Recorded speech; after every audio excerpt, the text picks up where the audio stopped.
पूरी दुनिया में चलने वाले लगभग सभी एयरक्राफ्ट्स को बोइंग और एयरबस ये दो कंपनीज ही बनाती हैं और इनके अलावा दुनिया में कोई ऐसा बड़ा प्लेयर नहीं है जो कि पैसेंजर प्लेन मैन्युफैक्चर करता हो।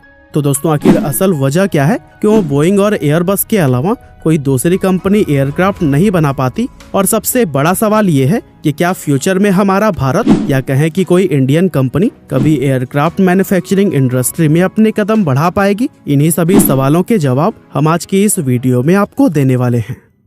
दोस्तों 80 के दशक से ही इंडिया छोटे एयरक्राफ्ट्स बनाता रहा है और यहाँ बहुत सी ऐसी कंपनीज हैं जो कि हेलीकॉप्टर और मिलिट्री एयरक्राफ्ट की तरह ही और भी कई प्लेन्स बनाती हैं। लेकिन सवाल ये उठता है कि लगभग 4 दशकों से छोटे एयरक्राफ्ट बनाने वाली ये इंडियन कंपनीज आज तक कोई पैसेंजर प्लेन क्यों नहीं बना पाई?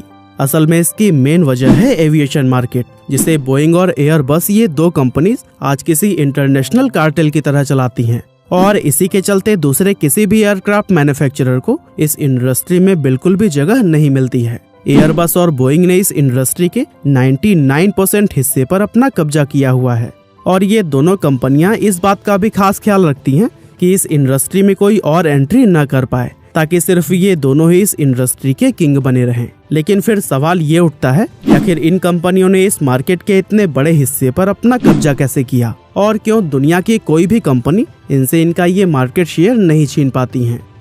इन सवालों का जवाब जानने के लिए हमें समय में थोड़ा पीछे जाकर इतिहास में झांकना होगा। History of Boeing and Airbus. असल में ये बात 1916 की है, जब अमेरिका में रहने वाले लकड़ी के एक व्यापारी विलियम ई बोइंग ने एक एरो प्रोडक्ट कंपनी की स्थापना की, जिसका नाम उन्होंने बोइंग रखा। इसके तुरंत बाद उन्होंने एक अमेरिकी नेवी ऑफिसर कॉनरॉड के साथ मिलकर एक 2 सीट सी प्लेन को बनाया जो कि समुद्र की सतह से टेक ऑफ और लैंड करता था। और फिर 1917 में फर्स्ट वर्ल्ड वॉर के दौरान उन्होंने नेवी ऑफिसर्स के लिए फ्लाइंग बोट बनाना शुरू किया, जो कि स्पेशली वॉर के लिए ही डिजाइन किया गया था।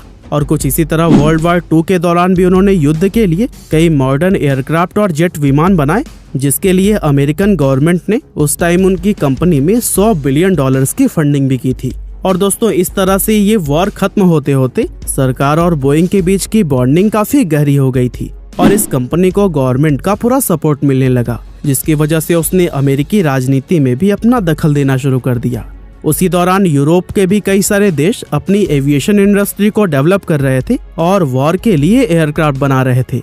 लेकिन यूरोपियन कंपनी में बनने वाले एयरक्राफ्ट बोइंग जैसे बड़े नहीं होते थे और जैसा कि बोइंग को अमेरिकन गवर्नमेंट की तरफ से पूरा सपोर्ट था, तो फिर उसको कॉम्पिटिट कर पाना उस वक्त किसी भी कंपनी के लिए संभव नहीं था। इसीलिए यूरोपियन कंपनियों ने अपनी अपनी सरकारों से सहयोग मांगना शुरू कर दिया, ताकि वो अमेरिकन मैन्युफैक्चरर के साथ मैच करके उनके खिलाफ अपना एयरक्राफ्ट पेश कर सके।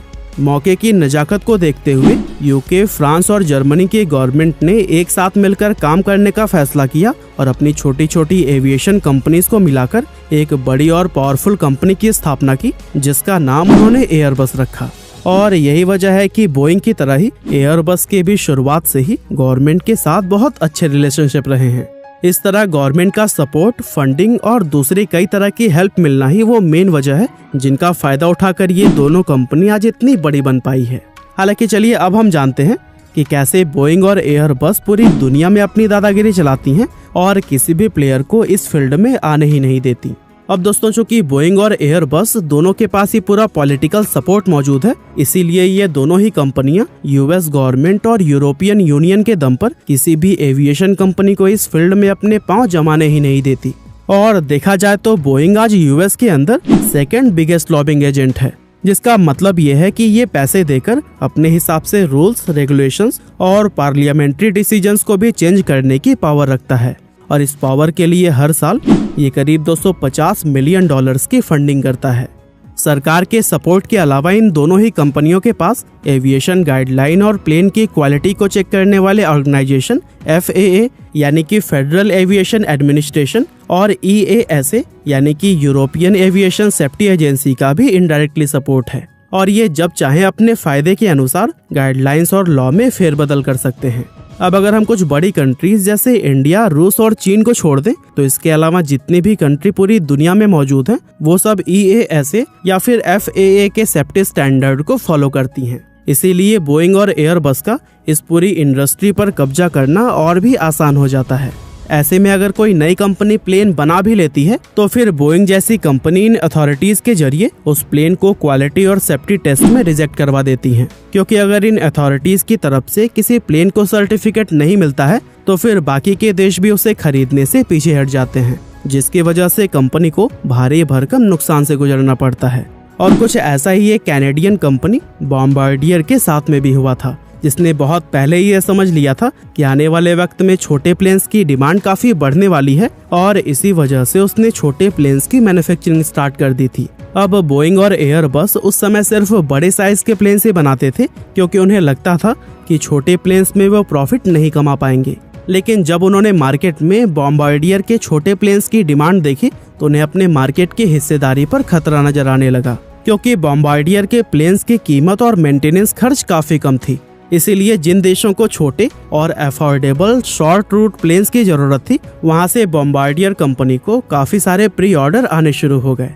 और ये सब देखकर बोइंग ने बॉम्बार्डियर के खिलाफ यूएस गवर्नमेंट में ये कंप्लेन कर दी कि ये कंपनी मार्केट में पैर जमाने के लिए बहुत ही सस्ते दामों में प्लेन बेच रहा है, इसीलिए इस पर कम से कम 80% का इम्पोर्ट टैक्स लगना ही चाहिए। और फिर बोइंग के प्रेशर में आकर यूएस गवर्नमेंट ने बॉम्बार्डियर पर 80% की जगह पर 300% का टैक्स लगा दिया, जिसके बाद से अचानक इसके दाम बढ़ गए और दाम बढ़ने की वजह से जो प्री ऑर्डर कंपनी को मिले थे वो सभी कैंसिल होने लगे। इस तरह इस इंडस्ट्री की एक उभरती हुई कंपनी अपनी उड़ान भरने से पहले ही बंद होने के कगार पर आ गई थी।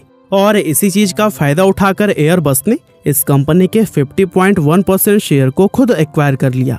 इसके अलावा कोमेन नाम की एक चाइनीज एयरक्राफ्ट कंपनी ने भी बोइंग और एयरबस को टक्कर देने के लिए अपना एक प्लेन बनाया था, लेकिन उसे EASA या फिर FAA की तरफ से अप्रूवल नहीं दिया गया, जिसकी वजह से उस कंपनी के 20 प्लेन सिर्फ चाइनीज गवर्नमेंट ने ही खरीदे। और इस तरह से जब अथॉरिटीज ही बोइंग और एयरबस के कंट्रोल में है तो भला इनसे और कोई मुकाबला कैसे कर पाएगा।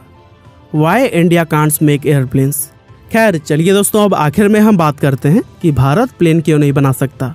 असल में प्लेन मैन्युफैक्चर करना एक बहुत ही बड़ा और एक्सपेंसिव काम है, और देखा जाए तो एक छोटे प्लेन को बनाने में भी अप्रॉक्स 10 से 15 बिलियन डॉलर्स का खर्चा आता है, जिससे कि ये काम बिना किसी सरकारी मदद के कर पाना किसी भी कंपनी के लिए बहुत मुश्किल है। और अगर हम इंडिया की बात करें तो हमारे देश की इकोनॉमी भी अभी इतनी स्ट्रांग नहीं हुई है कि हम किसी ऐसी कंपनी में इतना ज्यादा पैसा लगा दें जिसके अप्रूवल मिलने के चांसेस भी लगभग ना के बराबर हों। लेकिन अगर इंडिया को पैसेंजर एरोप्लेन मैन्युफैक्चरिंग इंडस्ट्री की तरफ अपना कदम बढ़ाना है तो फिर इसके लिए शुरुआत छोटे प्लेन से ही करनी चाहिए, क्योंकि आने वाले सालों में डोमेस्टिक एरोप्लेन की डिमांड काफी बढ़ती हुई दिखाई दे रही है।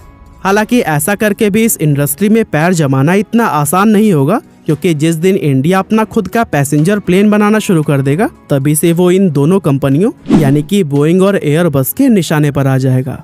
इसके अलावा आज की डेट में कोई भी एरोप्लेन मैन्युफैक्चरिंग कंपनी तब तक सक्सेसफुल नहीं हो सकती जब तक उनके प्लेन्स को ग्लोबली एक्सेप्ट न किया जाए। लेकिन जैसा कि हमने आपको पहले भी बताया कि EASA या फिर FAA का सर्टिफिकेट पाना आज एक नामुमकिन सी बात बन गई है। तो दोस्तों आई थिंक ऐसे में यह समझना आपके लिए बिल्कुल भी मुश्किल नहीं होगा कि इंडिया या फिर उसकी तरह दूसरा कोई भी देश एरोप्लेन क्यों नहीं बना सकता। बाकी आज की हमारे इस वीडियो में बस इतना ही था। ये वीडियो आपको कैसी लगी हमें कमेंट करके जरूर बताइएगा। आपका बहुमूल्य समय देने के लिए बहुत बहुत धन्यवाद।